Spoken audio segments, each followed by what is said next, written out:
Okay, so we're trying to get into the second part of this course here. Cultural things, etc., which you'll use that blue book for some of the literary things that I will assign you. I mean, if you want to get ahead, I can tell you the sort of things that I will be signing out of that collection. For instance,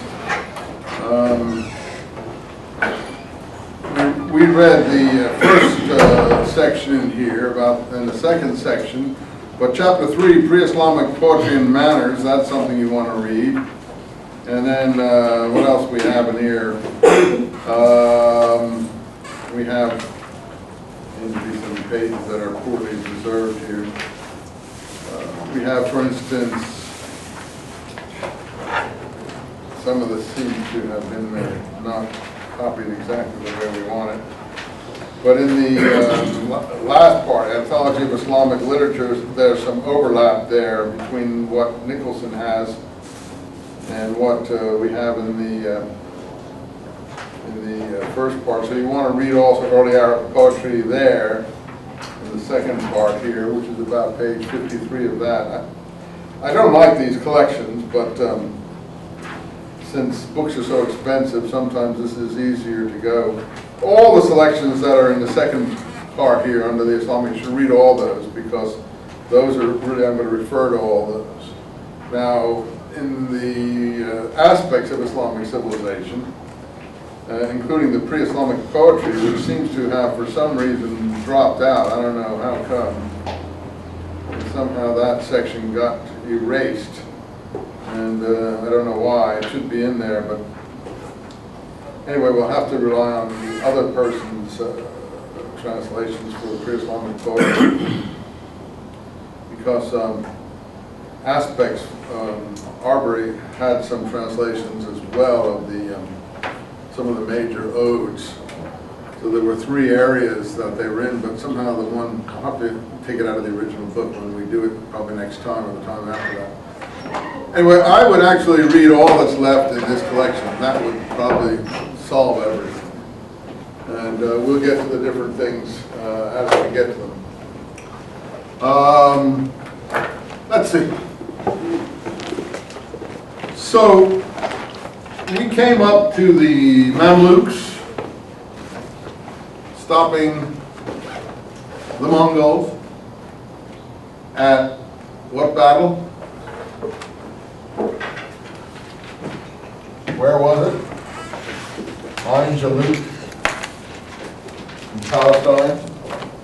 Now the Mamluks succeeded Salah ad-Din and his dynasty in Egypt, called the Ayyubids.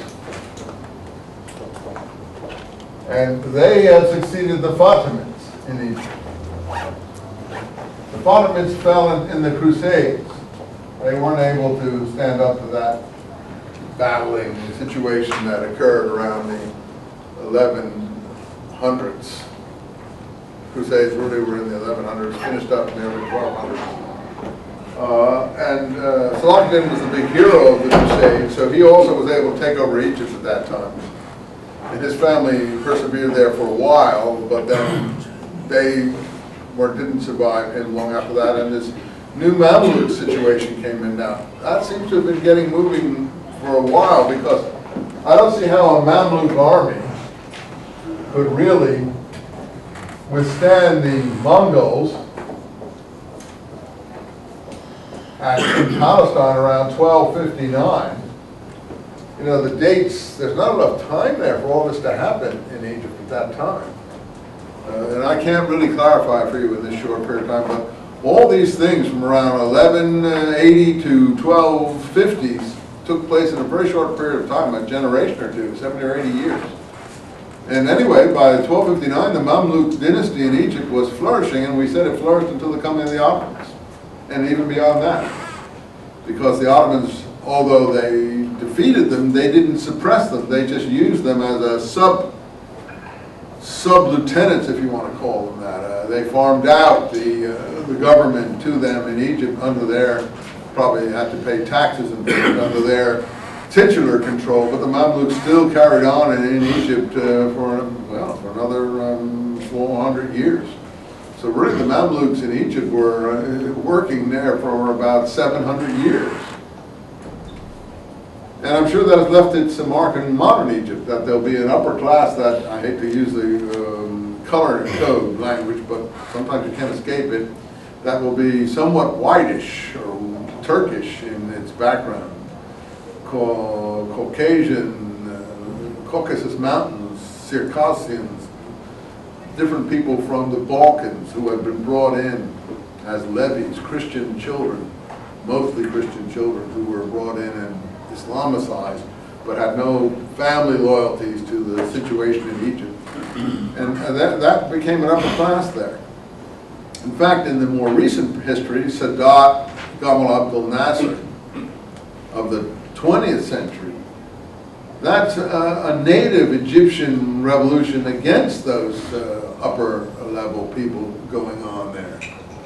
So for instance, the king that they deposed in the mid 20th century, the 1950s period, King Farouk, if you look at even his racially, I don't like to talk about racial things, but sometimes you can't escape it, he's European looking in his demeanor and his appearance.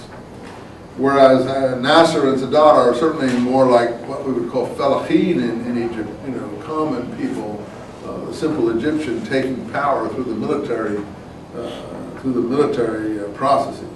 And that's still carrying on today in Egypt, that struggle. So I'm sure Egypt is a very big class society even now.